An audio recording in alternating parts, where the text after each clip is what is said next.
Hello, welcome to the krzysiu.net channel. I will explain how to fix the bokeh in the photos. Bokeh is the blurred background, like here. It may serve a purpose, like here you have these spikes of orange. And I wouldn't touch it, it's nice for me.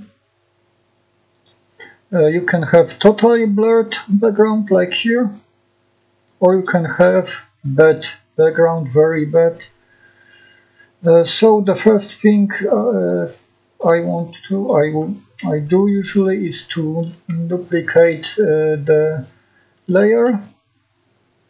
Right click and here. Okay, and let's name it original.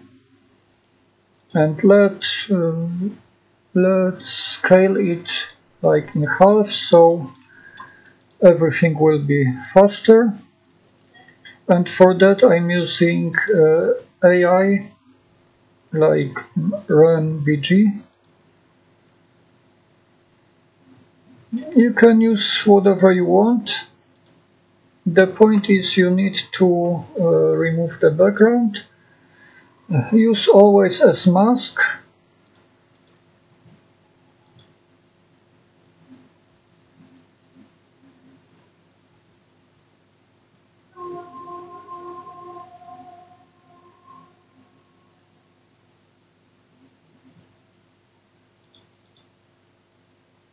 Okay, this looks like this.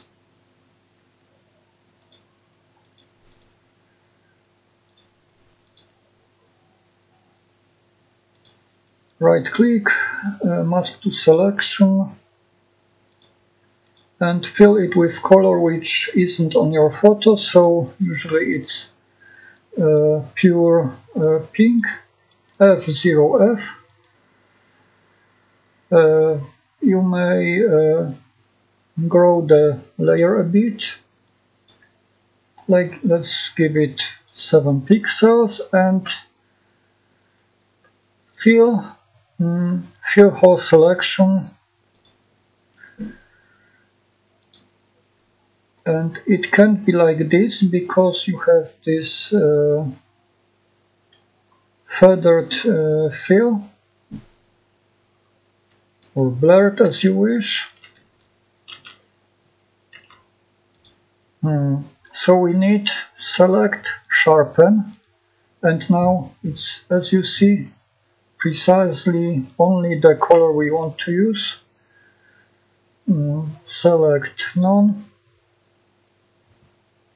Filters, Gimp QT, it's a plugin suite for Gimp.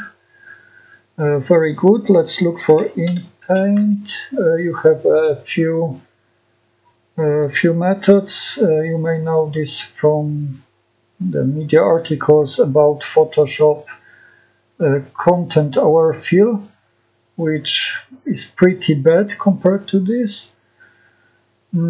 Let's use multiscale because it's fast.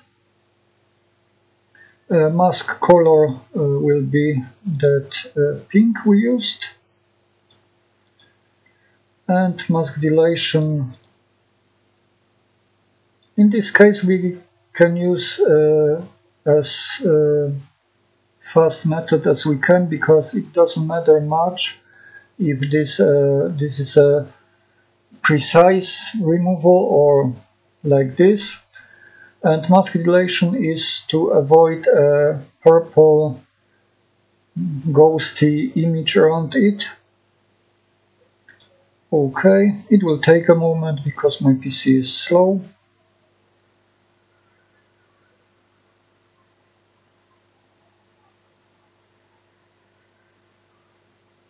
And now we don't have a monkey anymore.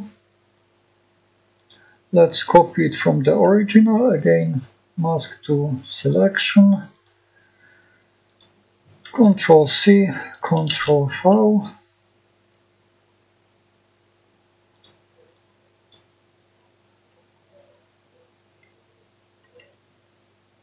and it's okay now. Select none, and now we have to choose filters, blur, lens blur, not focus blur, but lens blur, and make it like, for example, that's too much, like this, okay. And now as you see, it's much better. But keep in mind the background isn't always in linear. So for example, I have some flowers here.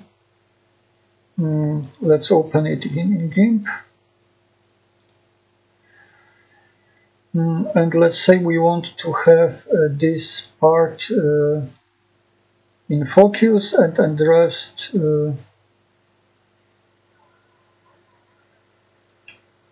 rest blurred. So let's fill the selection with black on the new layer, transparent here, important.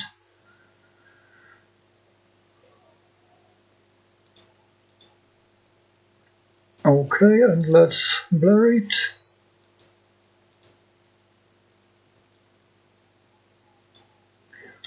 Excuse me. Layer to image size, and select none, and again.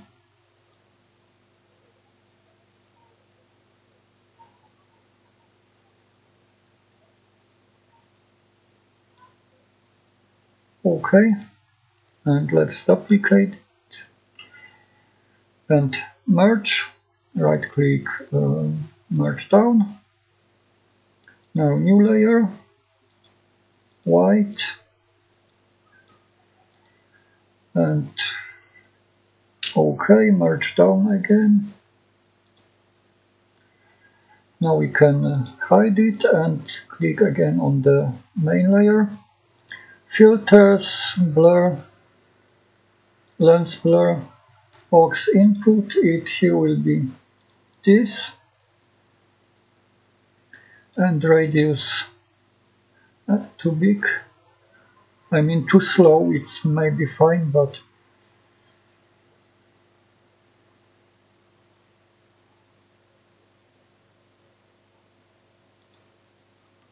now we have a very selective focus.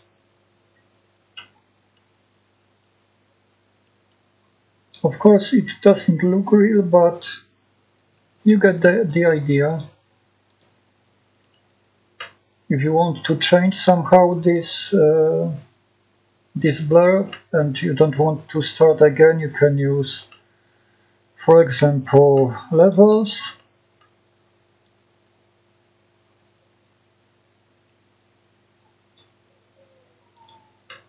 And do it like this.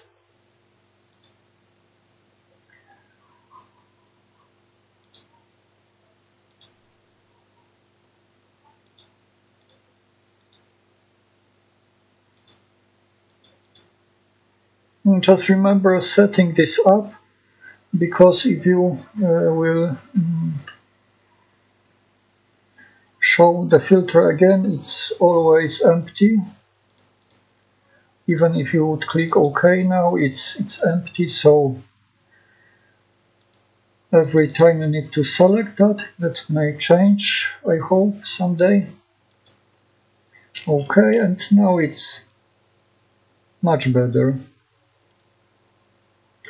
Also, as a side effect, we have monkey separated from the background.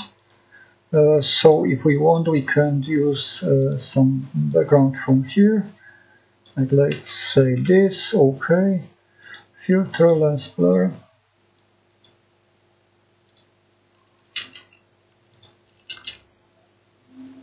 OK, it doesn't look natural because the lighting is different. So I'm gonna stick with this one.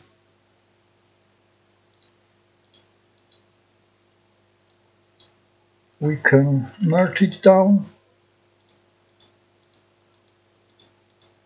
As you see, it's much better. Of course, it's good to